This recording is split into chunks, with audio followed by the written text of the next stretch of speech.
let's talk about Pam and Tommy, the limited series. So they just aired the final episode in the 8 episode limited series on Hulu last Wednesday. And I did see it. Now, I have some thoughts about this limited series. First, I feel like it should have been probably a maybe 4 hour movie, like split up into two parts. I don't see why it wasn't a 2 hour movie, but I'm just being generous and saying maybe 4 hours max. But I think it could have been just a 2 hour movie, because when you look at what all they expanded on in the limited series, it's kind of irrelevant to me, but whatever. So they had these 8 episodes, okay? And I do appreciate that they had, I think there was 3 female directors. So I like that, but and then they also had a mix of writers. I do think the creator, Robert Siegel, I think is his name. Hey, let me just double check that. Robert, yes, Siegel. So he also is one of the writers, and he comes across like a fanatic, a Pam Anderson fanatic. I feel like this is a virtual shrine for Pamela Anderson. It's just the narrative was just way too complimentary to Pam Anderson, and then it made Tommy Lee look like just a big jerk, just monstrous a-hole. Like, it was just unapologetically making Tommy Lee the villain throughout the entire series, which in the end, I think they're wanting viewers to see Tommy or place blame on Tommy and absolve Pamela Anderson. But for me, I walked away more sympathetic to Tommy Lee, because it just seemed like the portrayal of him was too heavy-handed in an antagonistic way. It just didn't seem real. Now, I don't know much about Tommy Lee, so there's that. So maybe it's a true portrayal of him. I don't know. Like, I know he's a drummer, and I would see him on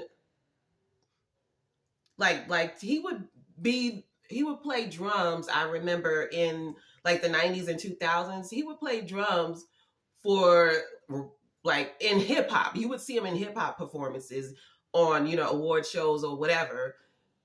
And he would be on drums at those. And I was quite shocked, because he's already an established drummer, but I would see him in, hip hop acts. I can't think of them right now because it's been so many years, but that's pretty much all I know about him, is just his rock star persona. But still, I just wasn't buying that portrayal. Now, I'm not saying that has to do with how Sebastian Stan portrayed him. How it has nothing to do with his acting. I think that's what was written, but it just didn't seem authentic to me, because it was just way too heavy-handed. And then with Pam, they really wanted you to walk away kind of pitying her, but also absolving her of what took place. And not that I'm saying I blame her, but it just came off kind of childlike to me, the way they portrayed her, because It's like, well, first of all, if you look at her dating history, at this point when she met and married Tommy Lee, she had already been through a slew of bad guys, you know, like she has the habitual history of dating bad guys. So to then act like she's just this innocent, almost virginal girl is, I mean, the way they portrayed her, it was like you would have thought she was 12 years old and was married off by her parents or something. It just, they were acting like she was just so naive or something. And it, to me, it just didn't make sense. It didn't match who she was, because at this point she was an established actress. She was on a major television show at that point, and it didn't make sense to me. So I wasn't buying it, but it definitely, it showed insta love before insta love is, or became the colloquialism we know today. But it definitely was infamous celebrity insta love between the two of them, and they seemed to, their relationship seemed to survive on passionate sex and the celebrity of it all, you know. But I think the biggest shame is that their relationship didn't survive this situation, although I'm not surprised by it. And then it does seem like when you take the sexual attraction and chemistry out of the relationship, there really isn't much to their relationship. But I don't know. Obviously, I don't know. I don't know those people. But it did give me the impression that it just was about sex. Although we know they have 2 children. So I don't know. The way the relationship was portrayed, it was a toxic relationship. I do think they both were equally immature and not ready for a committed relationship. But that's obviously my opinion. And what I really struggled with and was surprised by is that the person who did the music, let me get his name. Okay, Matthew Margeson. I don't know, his choices were odd to me, because it was the 90s when this situation happened, and yet I never felt like I was in the 90s when I was watching this, you know? Because he kept using very, well, I won't say very old, but they were older music songs that he was using. I can't remember anyone that stands out, but it was definitely of the 50s, 60s, and 70s era. And I'm just like, he really could have used 90s. Well, I mean, there was some 90s music in there, but a lot of it was not from the 90s, or at least what my ears remember. It was not from the 90s, and I just don't understand why he used so much music from other eras when the 90s music could have complemented this story so well. I didn't get that, but that's just me. And so, yeah, I don't get why they dragged this out. It did not need to be dragged out into 8 episodes, in my opinion.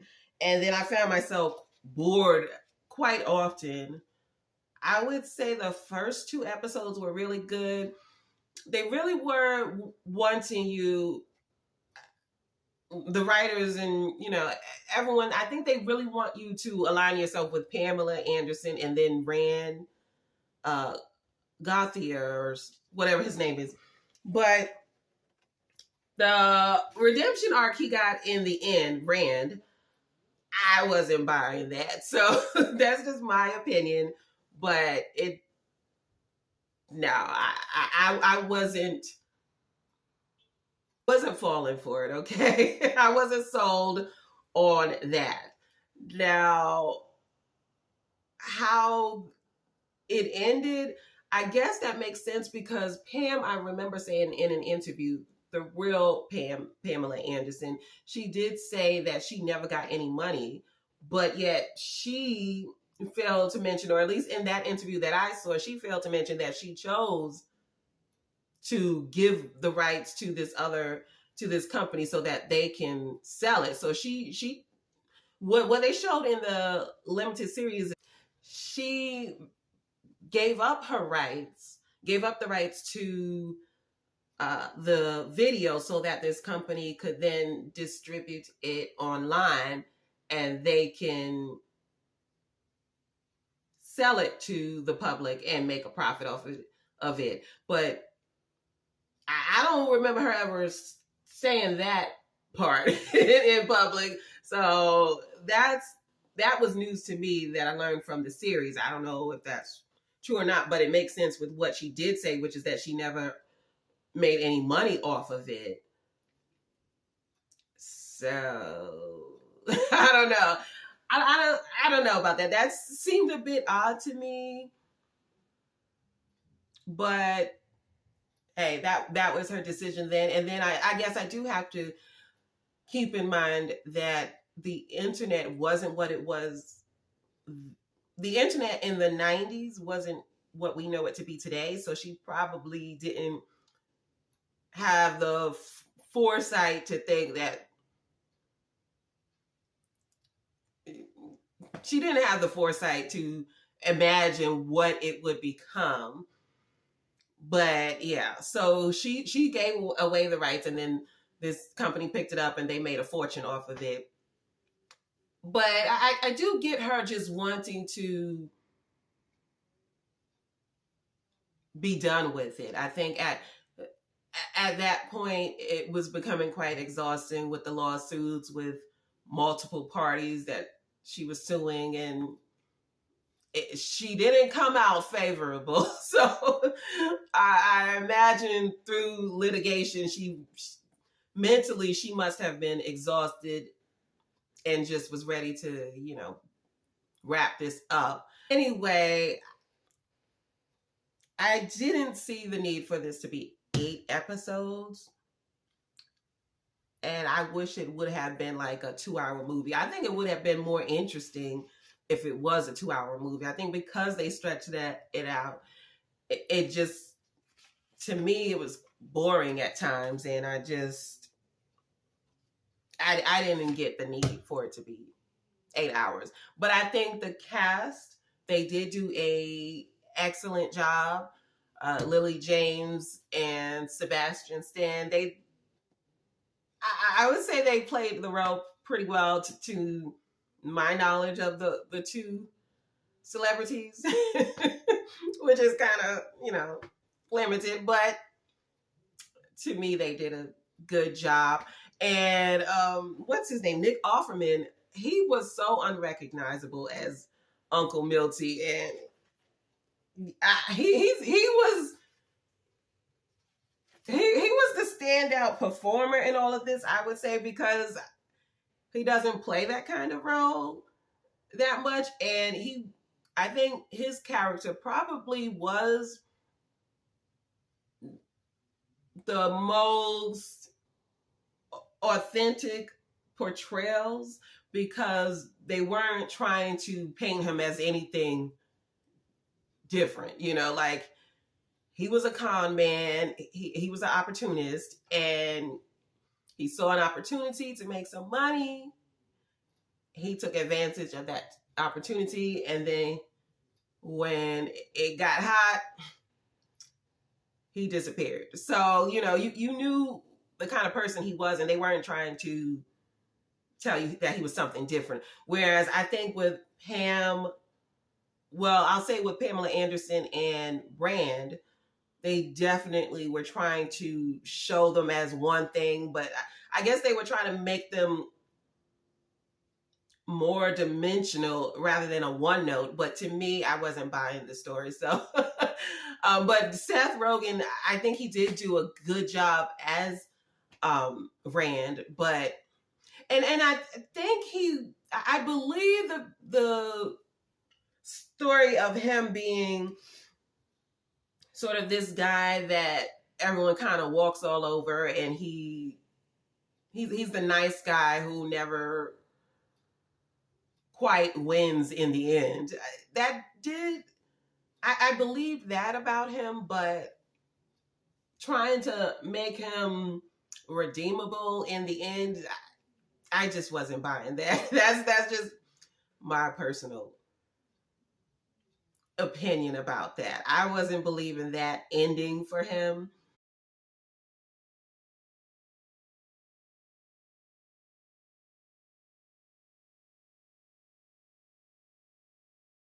It was sweet to see that at the end they were talking about how Tommy and Pam, they still have love for each other, but also they seem to think that they are each other's soulmates, but they never got back together after that situation. I think it would have been a better story if you saw them get back together. Like they would have been such a strong unit if they survived this situation, and I think that would have been a better story if that happened. Obviously it didn't happen in real life, so there's no need in putting that in the story, but I'm just saying it would have been a better story if that was the ending, to say, look what they've been through, and yet their marriage survived it. But anyway, those are my thoughts. If you didn't see it, it's not a big deal. It's over. It's done. That's it.